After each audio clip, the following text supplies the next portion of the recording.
Bonjour à tous et bienvenue. Pour parler d'Europe, aujourd'hui, je reçois l'écrivain Miguel Bonnefoy. Miguel Bonnefoy, je suis ravie d'avoir eu l'occasion de lire votre roman Héritage, qui a reçu en 2020 le Goncourt Choix de la Roumanie, suite au vote quasi unanime d'un jury composé de plus de 80 étudiants et de 7 universités roumaines, de Brașov, de București, Cluj-Napoca, Craiova, Iași, Sibiu et Timișoara. Ils ont tous été d'accord que votre roman est le meilleur. Et je dois vous avouer, je l'ai fini ce matin et je suis encore sous son emprise. Ce n'est pas votre premier roman, mais peut-être nous allons parler des autres romans aussi Bien si sûr. nous avons le temps. Bienvenue à Pour parler d'Europe. Vous êtes français, vénézuélien, quelque part peut-être un peu chilien, je Tout à crois. fait. Tout à Voilà, fait. si européen. Donc, ma première question, quelle sorte d'Européen êtes-vous? Ah, c'est une très belle question et complexe. Eh bien, sans doute, par rapport à mon héritage, par rapport à mes ancêtres, par rapport à mes parents, mais aussi par rapport à ma fille, par rapport à ma femme qui est danoise et ma fille qui elle aussi est métissée de plusieurs cultures, eh bien, sans doute, j'ai observé que je faisais partie d'une sorte de mélasse, de constellation, un petit peu comme vous, sans doute, ou ceux qui nous écoutent, qui ont une porosité dans les frontières, qui ont créé des ponts, qui ont créé des passerelles et qui se rendent compte que c'est un des rares chemins que l'humanité peut prendre pour avancer. Et ce qui est beau de se rendre compte avec l'immigration, avec les déplacements, avec les exils, c'est que souvent on imagine seulement le départ, mais on oublie trop souvent qu'il s'agit aussi d'accueil. Et lorsque mon père a quitté les geôles chiliennes après avoir été torturé à la Villa Grimaldi, est parti dans un navire en fer depuis Santiago jusqu'en France, la France, dans les années 70, a su ouvrir ses frontières, a su ouvrir ses bras, a su lui donner une maison, un numéro de sécurité sociale, lui a permis d'avoir un mariage heureux, d'avoir des enfants qui, aujourd'hui, sont en train d'écrire cette histoire. Du coup, en effet, je pense que c'est intéressant de se rendre compte que peut-être aux portes de l'Europe en ce moment, qu'il y ait des vagues, qu'il y ait des fleuves de migrants, eh bien, on peut découvrir demain, dans une certaine tente, un jeune garçon migrant qui est en train de dormir et qui est demain un Beethoven, un Mozart, un Romain Gary, un Nabokov, un Kafka, et qu'il apportera, contribuera et participera au patrimoine culturel européen. Alors, j'ai été très surprise d'apprendre qu'il y a beaucoup de choses autobiographiques, en fait, Absolument. dans ce roman, Héritage. Et je dois vous dire que, voilà, mon premier sentiment, ça a été de dire qu'il faut regarder cette histoire familiale, peut-être en partie fictionnalisée, mais il faut la regarder humblement. Parce Oui, que ce que vous racontez, ce sont des histoires vraies qui sont arrivées peut-être à des membres de votre famille, mais peut-être à d'autres gens. oui, Euh, j'ai eu ce sentiment que c'est oui, vraiment une tranche de vie réelle que vous racontez dans ce roman. Je vous laisse nous mettre un peu le contexte de bien l'héritage. sûr. Bien sûr que oui. Eh bien, en effet, vous avez tout à fait raison. C'est inspiré librement de mon histoire familiale.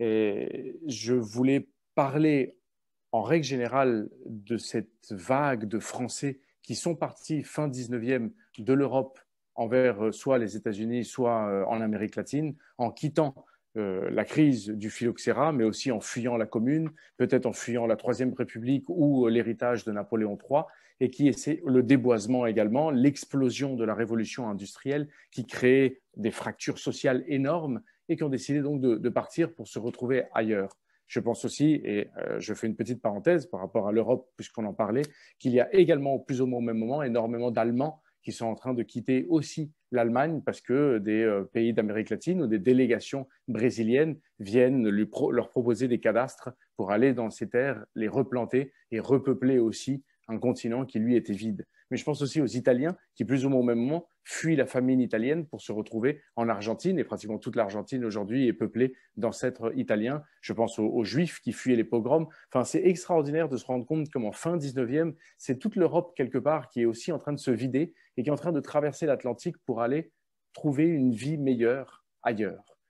J'ai placé alors le début du livre dans ce premier déplacement avec ces vignerons chiliens, ces vignerons français, qui, il semblerait que les Bonnefoy venaient du Jura. Encore une fois, c'est une sorte de mythe familial qui a toujours été passée de génération en génération comme un talisman, comme une petite amulette. Et moi, j'ai tout simplement récupéré cette histoire en lui intégrant une épaisseur fictionnelle pour essayer de lui donner un aspect plus universel, mais tout en restant dans le particulier.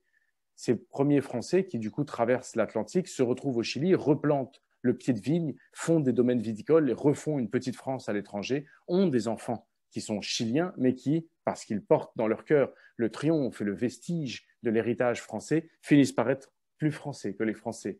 Et donc, lorsque la nouvelle de la Première Guerre mondiale arrive jusqu'au Chili, eh bien, ça leur semble tout à fait évident qu'ils doivent partir en France, alors qu'ils ne la connaissent pas, et aller défendre un pays qu'ils ignorent, aller défendre des frontières qu'ils n'ont jamais vues, aller défendre une terre dont ils ne connaissent même pas la saveur ou le parfum, et qui montre en effet un pont à la fois beau et terrible qui se dresse entre deux pays que 12 000 kilomètres de distance séparent, que tout semble opposé et qui pourtant se rejoignent dans ce même métissage, dans ce même croisement et dans ce même héritage du monde aussi. Donc, sans doute, c'est là-dessus que je voulais placer le livre. Bien sûr qu'il y a toute une part de vérité autobiographique, comme vous disiez, et qui a à voir avec l'argile de la réalité historique de ma famille, et on pourra parler de quelques détails, si vous voulez, quelles sont la vérité et quel est le mensonge. Et d'un autre côté, il y a toute une partie de fiction qui me permettait de créer une sorte de cadre narratif, un échafaudage narratif. Je vous donne un premier exemple, il y en a 1000, mais mes ancêtres sont partis de la France pour arriver au Chili, plus ou moins en 1865, quelque chose comme ça. Et mon père est revenu un siècle plus tard en France en 1974. Donc, il y avait déjà des dates qui étaient plus ou moins d'un siècle, mais pas tout à fait précises et exactes. Mon travail de fiction a été de mentir un petit peu en rapprochant tout ça et en disant que le premier Long-Saunier part en 1873 et le dernier arrive en 1973. Et tout simplement en mettant les deux dates de siècle à siècle, ça me permettait de créer une sorte d'échafaudage, de squelette narratif pour donner l'idée d'un roman. Parce que la réalité est tellement vaste que c'est difficile de la réduire. Et à l'intérieur, en fait, vous faites l'histoire d'un siècle, un siècle d'histoire européenne, française, mais aussi en Amérique du Sud, l'histoire du Chili, absolument troublante, parce que vos personnages, qui sont des hommes et des femmes, qui gardent pratiquement la même importance dans le déroulement de l'histoire familiale. Donc ces hommes et ces femmes font partie de l'histoire du Chili. Absolument. Et elles font partie de l'histoire du Chili, font partie également de l'histoire européenne. Et l'idée était de pouvoir montrer qu'il y avait des porosités, qu'il y avait des traboules, qu'il y avait des passerelles qui s'étaient créées entre ces deux pays, mêlés dans la communauté du siècle, avec ses grandeurs, avec ses bassesses, avec ses outrances, avec ses reculs, avec ses vitesses et avec ses freinages, et de montrer comment des histoires d'amour pouvaient naître à ce moment-là, comment il y avait à la fois des souvenirs, à la fois des témoignages qu'on m'avait racontés, à la fois aussi une réalité historique, et tout ça que je pouvais mêler dans une fiction. C'est-à-dire qu'en gros, il y avait trois influences dans le livre. D'un côté, l'influence de la réalité familiale, d'un autre côté, celui de l'histoire, avec un H majuscule, donc les deux guerres mondiales, la dictature, le personnage de Margot Long-Saunier, qui est inspiré de Margot Duhalde, qui est une franco-chilienne aviatrice, etc. Et ensuite, eh bien, d'autres personnages fictifs, comme Aucan, comme le père et le fils Bracamonte, qui en effet n'ont jamais existé, mais qui permettaient quelque part de créer, de mettre un peu d'eau dans un vin qui était dense, et parfois même d'être, j'aime l'image de la cheville au niveau d'un meuble. Quand on est en train de construire un meuble, on a besoin de quelques chevilles qui sont invisibles, qu'on ne voit pas, mais qui permettent de tenir tout l'échafaudage, de tenir toute la structure, toute l'architecture complexe. Et ces chevilles-là, fatalement, devaient venir de la fiction. Mon travail a été tout simplement de saisir d'un côté la trame de l'histoire familiale, d'un autre côté de me mêler dans l'histoire avec un H majuscule, et tout ça essayer de le recadrer avec des chevilles de la fiction pour donner un système comme ça d'architecture, de menuiserie, de charpente. Aucan, dont vous parlez tout à l'heure, c'est un chaman. C'est un chaman qui représente un petit squelette en fait du roman, tout comme un des ancêtres, non, de piliers de cette famille qui a plus de 100 ans et qui traverse toute l'histoire familiale. Oui, Et voilà, il y a quand même des très très belles histoires, très bien ficelées, en seulement 200 pages. Et c'est ça qui impressionne. Et surtout, il y a beaucoup de sérénité dans votre roman et aussi énormément de douleur parce que vous racontez des scènes de torture comme subies probablement par votre père. Je ne sais absolument. pas, peut-être vous allez nous raconter si ces scènes de torture sont vraiment des choses que votre père a réellement vécues, qui sont absolument troublantes. Oui, malheureusement, les scènes de torture sont une des parties les plus vraies du livre, comme j'aurais aimé que ce soit la partie de fiction. Mais malheureusement, c'est la partie vraie. Et je me demande même si le livre n'est pas né de la volonté de parler essentiellement de ces scènes de torture, et puis petit à petit, il s'est construit à reculons, il s'est construit en marche arrière. C'est-à-dire, lorsque mon père avait 17 ans, il a été arrêté par la DINA, non, qui sont donc ce sont les carabiniers, la police, la gendarmerie et la force militaire chilienne pendant la dictature. Il est arrêté, envoyé à Villa Grimaldi, donc dans un centre de torture, ensuite envoyé dans une prison commune, et ensuite exilé. Et il arrive avec un bateau, il arrive non pas en France exactement, mais il arrive à Barcelone.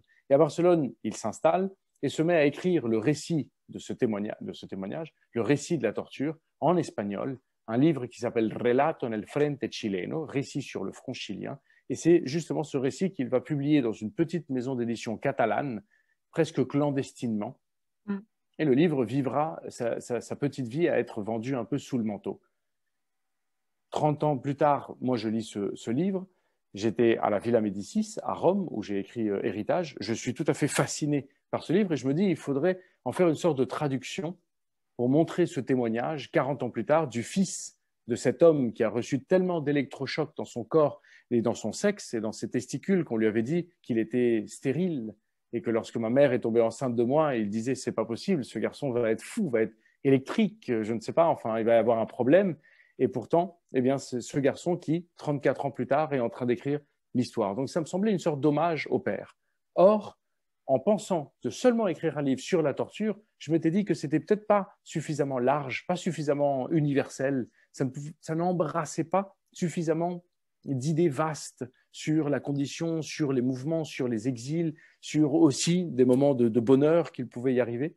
Alors j'ai décidé de dire, bon, bah, alors si ce personnage s'appelle Hilariola, il a écrit ce livre, pourquoi ne pas imaginer quelle est la mère de Hilariola? Alors je me suis imaginé cette franco-chilienne aviatrice. Mais pourquoi ne pas se demander d'où vient cette franco-chilienne? Donc tu t'imagines la génération précédente, et puis la génération précédente. Et comme ça, en marche arrière, à reculons, le livre s'est formé. Et je me suis dit, je finirai avec toute la partie de la torture, mais avant, je vais créer une sorte de 150 pages comme ça, de montée, de crescendo comme ça en avant, pour avoir le paroxysme, le sommet avec cette histoire de la torture. Et si en plus ça pouvait caler à l'intérieur du siècle, au niveau des dates, c'était parfait. Les 4 générations, les 2 guerres mondiales, c'était impeccable.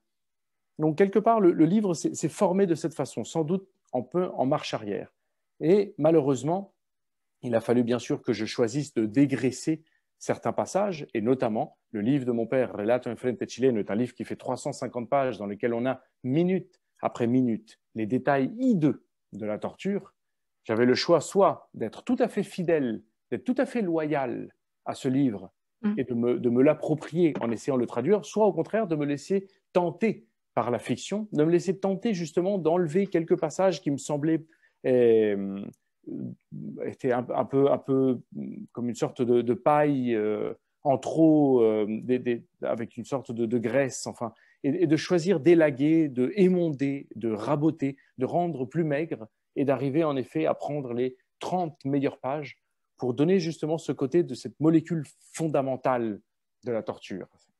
Et c'est ce que j'ai fait avec tout le livre. Donc la première version faisait 450 pages du bouquin, et puis petit à petit, j'ai pris un an pour enlever phrase après phrase, virgule après virgule, détail après détail, en me disant ça, c'est pas nécessaire, ça ralentit le texte, ça, c'est une longueur, ça, c'est un excès. Et tu arrives comme ça, petit à petit, au corps du texte, c'est comme sa racine, comme son tubercule.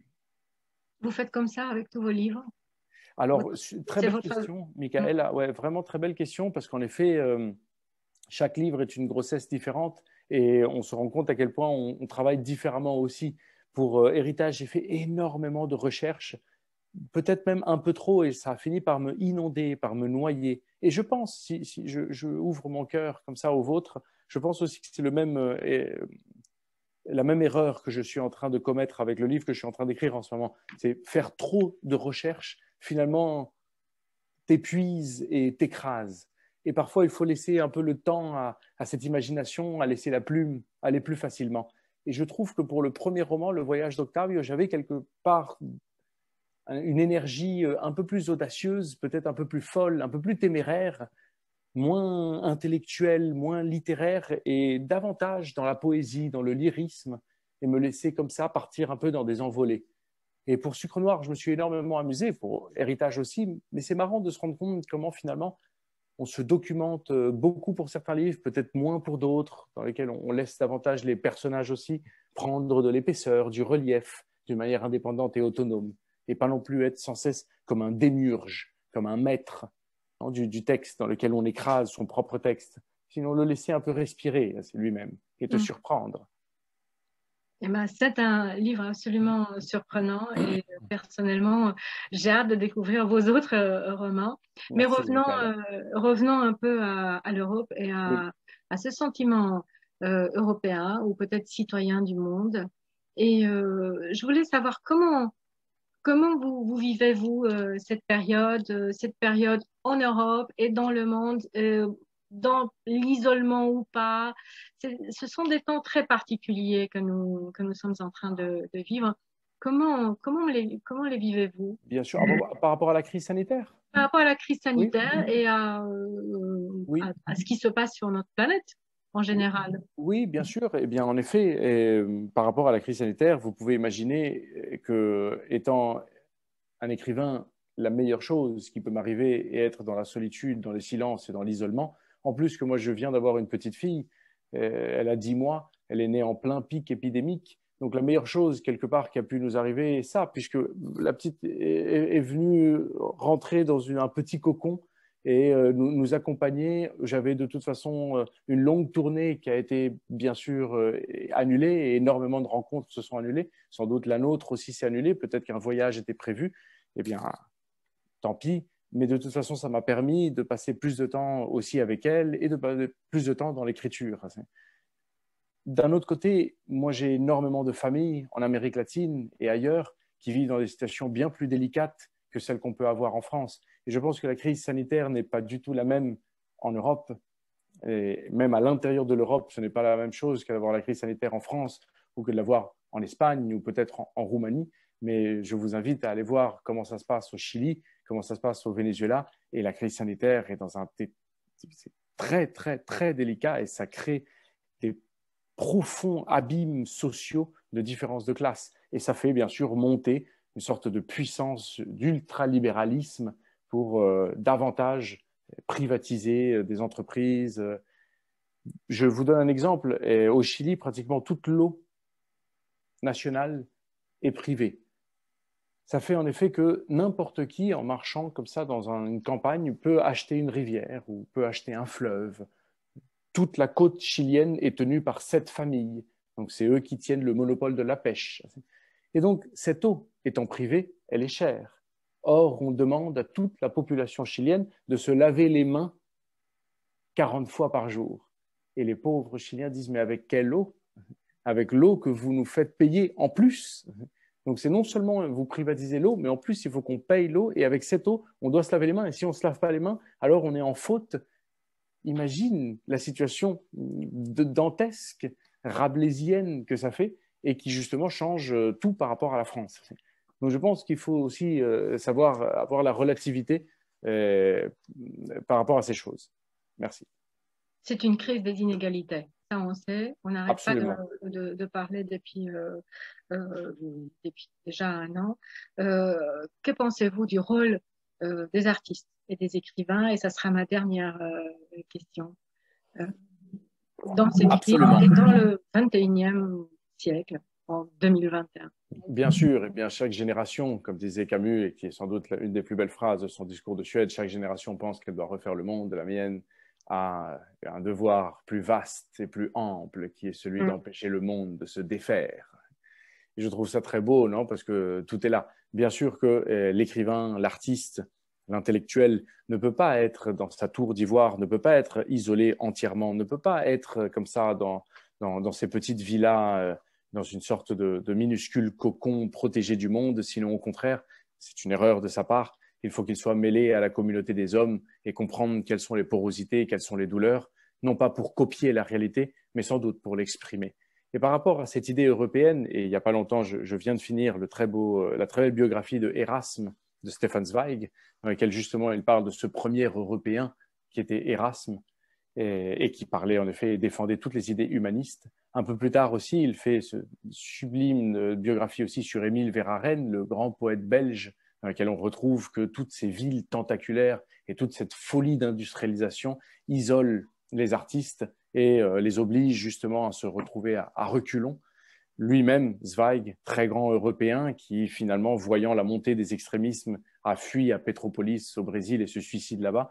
Et il y a en effet cette idée un peu à la fois contradictoire et terrible de se dire que d'un côté, sans doute que l'artiste doit essayer de montrer le miroir, de montrer le reflet de la société en essayant de faire une œuvre qui puisse donner une allégorie, une métaphore, un chemin de biais pour mieux comprendre quel est l'aveuglement de leurs contemporains, c'est-à-dire que leur clairvoyance fait comprendre quel est l'aveuglement de leurs contemporains.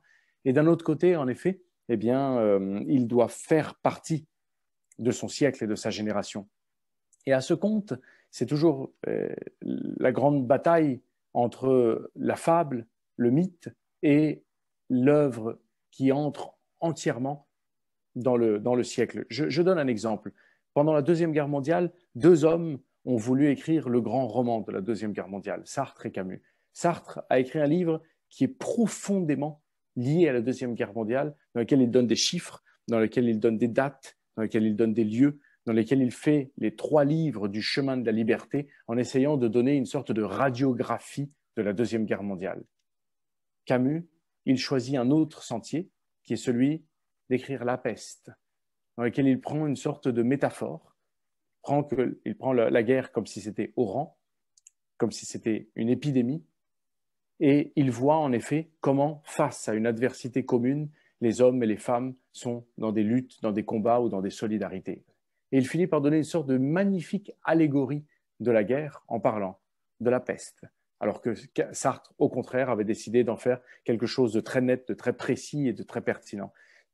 Aujourd'hui, la peste n'a pas vieilli, n'a pas pris une seule ride, et Sartre, au contraire, lui, les chemins de la liberté, un peu plus. Et je trouve ça assez beau de se dire que sans doute les artistes doivent être bien sûr mêlés à la communauté des hommes et des femmes, bien entendu doivent être aussi isolés, mais surtout, peut-être, ils ont la force d'arriver à trouver ces fables, ces métaphores, ces images qui donnent tout à coup une sorte qui donnent le squelette parfait de sa société.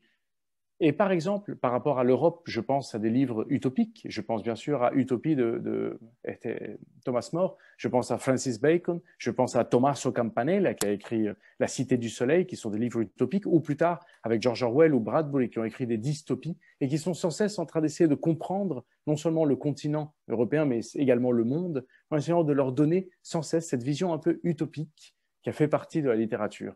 Et je pense, et je finirai là-dessus, qu'il y a un très bel exemple d'une utopie, un très bel exemple de fable ou d'allégorie qui pourrait, je crois, se lier très bien avec l'Europe, qui est la très belle République de Libertalia, cette idée qu'au XVIIIe siècle, 73 pirates se sont installés sur l'île de Diego Suarez au large du Madagascar et ont créé une communauté humaine sans roi, sans maître, sans esclave, sans monnaie commune, avec une constitution qu'ils ont fait, avec une langue qu'ils ont eux-mêmes inventée. Et ça a duré pendant 5 ans, dans une sorte de système utopique.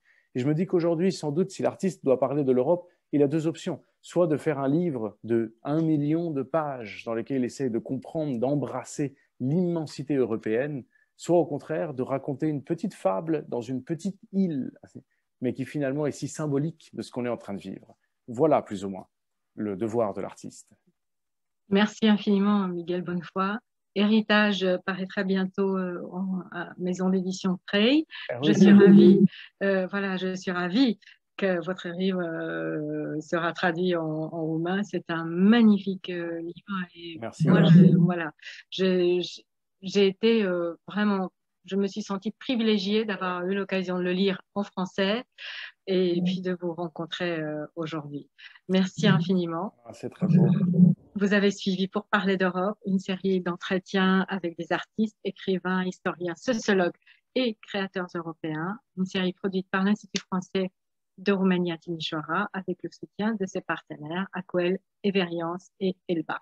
Je suis Mihaela Dedeoglu et je vous donne rendez-vous la semaine prochaine. Merci Miguel Bonnefoy. Merci beaucoup.